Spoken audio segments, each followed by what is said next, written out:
Hey, what's going on, guys? Welcome back to the GM. It's your guy Boulanger. Up next, we're going to be talking about the Baltimore Ravens may keep Patrick Queen, what his contract should look like on an extension, and how it could impact play on the field. Do me a quick favor, hit like, subscribe, hit the notification bell so that you can get updates when we upload new content. Let's go. So, as of yesterday, some articles and reports came out, rumors, if you will, that Eric DaCosta desired to keep Patrick Queen and sign him to an extension. And honestly, that's music to my ears. You guys know that I have talked about Patrick Queen being traded for several weeks now, just based on all the signs that we were seeing in Baltimore. The signs were there was questions about the Baltimore Ravens picking up his fifth-year option. EDC was uncommittal in a pre-draft press conference. Um, then I did the video that Trenton Simpson would be an excellent replacement for Patrick Queen. And then lo and behold, here comes the draft, and Trenton Simpson is on the board in the third round, and they take him. Bam. So now I began to think about, well, hold it. You got Trenton Simpson and Queen. What are you gonna do with that? And so I thought that would lean into a Patrick Queen trade. Okay, bam. So then Monday of the week, Monday after the draft comes, and they do not pick up Patrick Queen's fifth-year option. I was like, oh, okay, this definitely means he might be gone. So here we are a week or so later, and there is talk that the Ravens would like to keep him.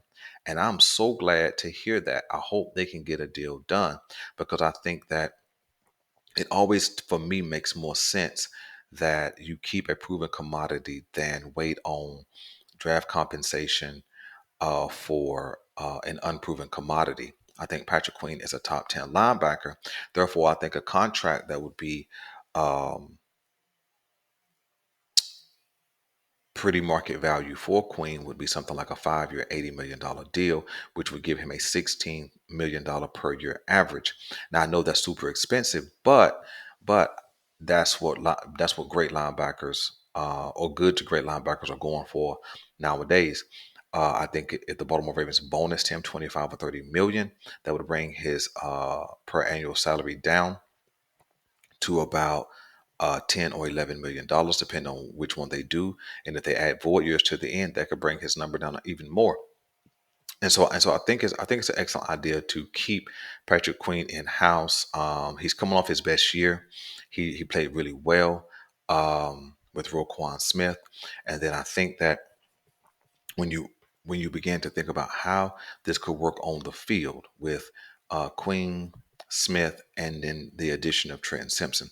Well, number one, I think Trenton Simpson is too talented not to have on the field, right? And so I don't want the Ravens to do anything crazy with Trenton Simpson. I don't want them to try him at safety. I don't want them to put him at nickel cornerback. I would like to see the young guy, uh, Trent Simpson, uh, learn one or two spots. You know what I'm saying? Learn his linebacker role in the NFL, and then maybe work on rushing the passer off the edge. Not like he would be an edge rusher, but he certainly has the talent to rush the passer off of the edge. And so I think that learning those roles would be beneficial for him. We've seen guys who were considered like a Swiss Army knife, a guy who played a lot of different positions in college, such as Trent Simpson did. Uh, Guys like, in recent memory, Jabril Peppers, who I think he was drafted by Cleveland. I think he ended up in New York. And then now I think at his last stop, he ended up with the New England Patriots. If he's somewhere else, then you guys let me know that. But I'm not really looking for him. I'm just saying he was a guy who's kind of a Swiss Army knife, could do it all, and he never mastered any one position, which is an indicator of why he would be on three different teams in about 5 or 6 years of his NFL career. Um, and then another guy who has a similar skill set to Trenton Simpson is Jeremy Chin down in Carolina. He came when he started in the NFL. He played close to the line, played linebacker position. I think he played that for 2 years, and then they moved him back to or out to free safety. And and he was still productive, but he wasn't as effective. And so they're going to move him, they're going to move Chin, that is, back to the linebacker position, put him close to the line of scrimmage. And so those are a couple of examples of guys who had similar skill sets who did not master one.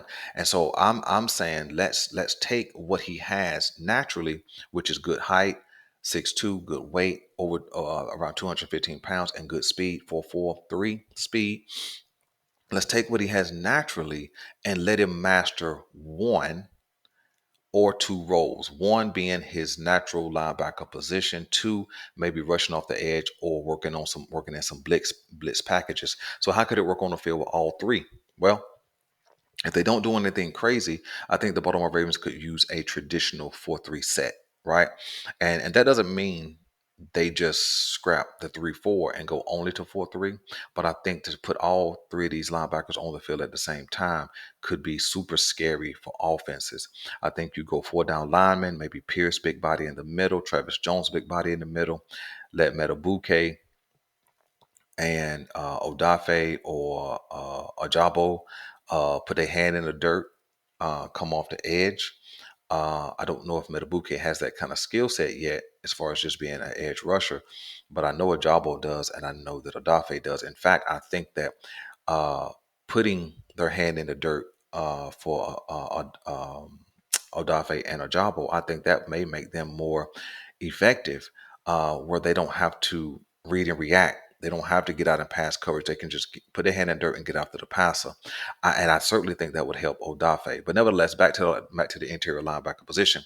So if you go for a down lineman and you put these three young missiles on the field, who all can run, all can hit, and Queen and Smith are definitely improving in their pass coverage, and Trenton Simpson comes in as a good pass coverage guy.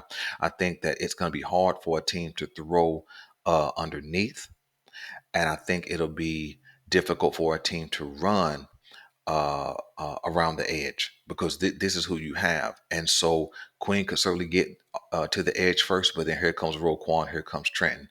No matter which way you run, and if you try to run in the middle, all three have the speed and intelligence to hit the hole and stop the running back in the hole, or maybe even in the backfield. And then all three have an ability to blitz. And so I think a 4-3 scheme could definitely work.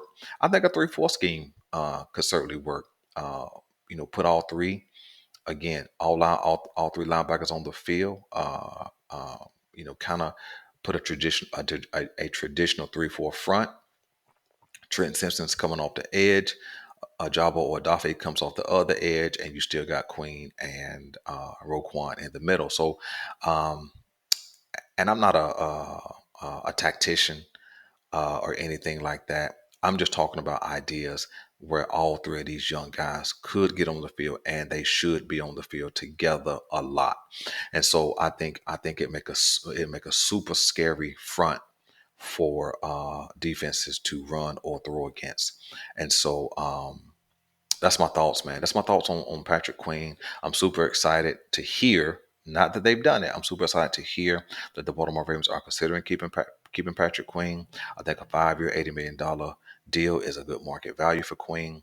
And I certainly think that using all three on the field at the same time could be scary for offenses to scheme against. So listen, I'm your guy Boulanger. This is the GM, and I'm out.